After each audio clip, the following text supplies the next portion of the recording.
Hartlik goeiemôre, goeiemiddag, goeienaand en welkom weer eens by Straatwys. As ek eerlik moet wees, die laaste paar jare in my lewe het draaie gemaak wat ek nooit sou kies of myself sou indink nie. Baie wat ek nie op 'n vision board sou sit nie, wat dalk nie goed lyk op 'n CV of op 'n dating profile nie. Goed wat ek nie vir my kinders en mense rondom my altyd sal toewens nie. Daar was 'n tyd wat ek myself hard geoordeel en veroordeel het. En mense het ook. Woorde het gebyt en seer gemaak en stiltes het geskree en eensaamheid het my oorspoel. Ek het met skuldgevoelens gaan slaap en met skaamte wakker geword. Ek het moedeloos geraak, daardie donker, swaar moedeloos wat jou laat wonder of jy ooit weer die lig gaan sien en wat die sin van die lewe is. Selfs vandag dra ek nog seer in my. Daar is goed wat ek steeds probeer verwerk, herinneringe wat ek onverwags wat by my terugkom, vrae wat ek nie altyd antwoorde op het nie en die onvermoë om sekere dinge te kan doen. Maar iewers in die middel van daardie storm het iets begin verander in my. Iets het begin skuif.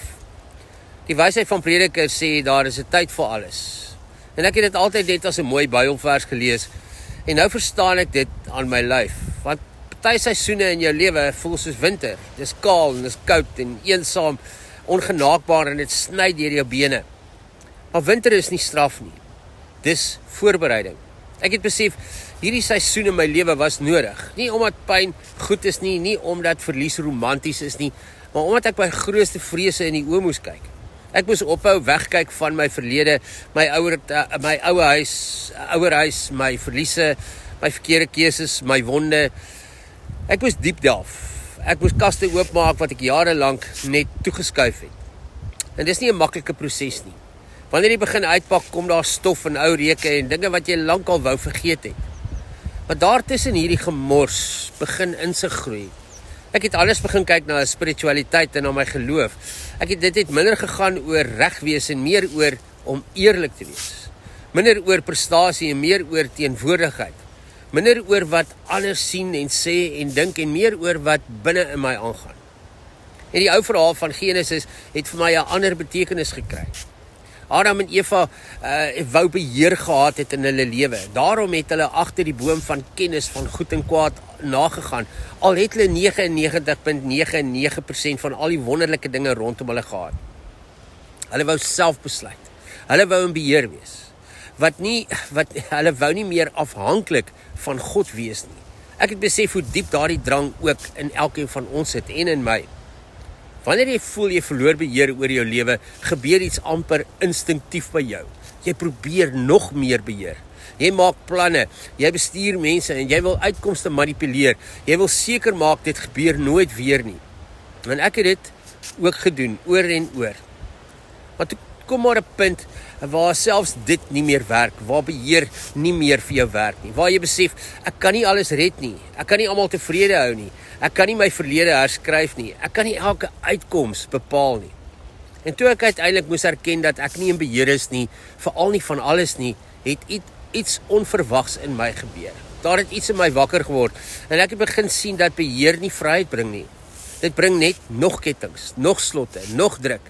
Jy word die wag van jou eie tronk. Jy dink jy beskerm jouself, maar eintlik hou jy jouself vas. Dink maar ook aan daardie verhaal van Adam en Eva, dat nadat hulle hierdie ding gedoen het en beheer probeer kry het, dat hulle eintlik daarmee alles verloor het.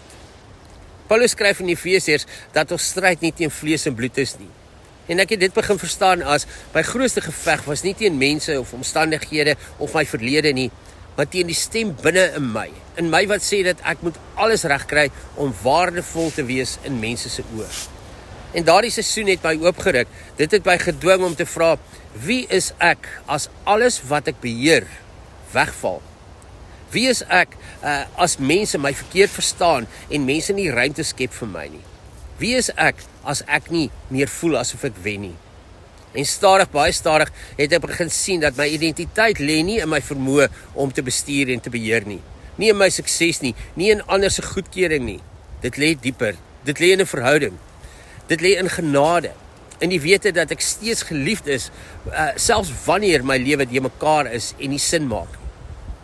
Ons ken ook die spreekwoord wat sê, die een se dood is die ander een se brood. In my lewe het iets gesterf. 'n sekere beeld van myself, 'n sekere behoefte om altyd sterk te lyk, 'n sekere idee dat ek alles kan beheer. En uit daardie dood het brood gekom. Brood van insig, brood van nederigheid, brood van empatie vir ander wat swaar kry, 'n brood van geloof wat nie net mooi klink nie, maar deur trane getoets is. Ook die brood daarvan om mense raak te sien wat regtig daar is, mense se egtheid te toets en mense se egtheid raak te sien, mense wat na my kyk, mense wat omgee.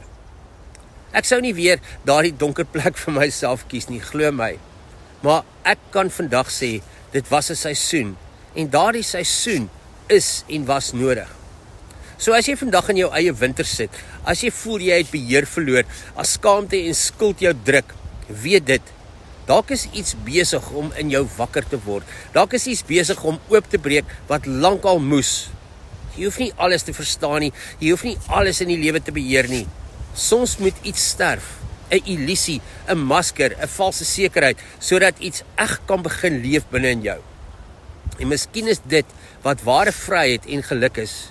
Nie om alles in jou hand te hou en te bestuur en te beheer nie, maar om jou hart en jou hand oop te maak vir die seisoen waarin jy leef en voluit daarin die lesse te leer en te put daaruit wat God wil hê jy daaruit moet put. Ek hoop jy het 'n wonderlike dag en tot ons weer saam stap. Mooi loop.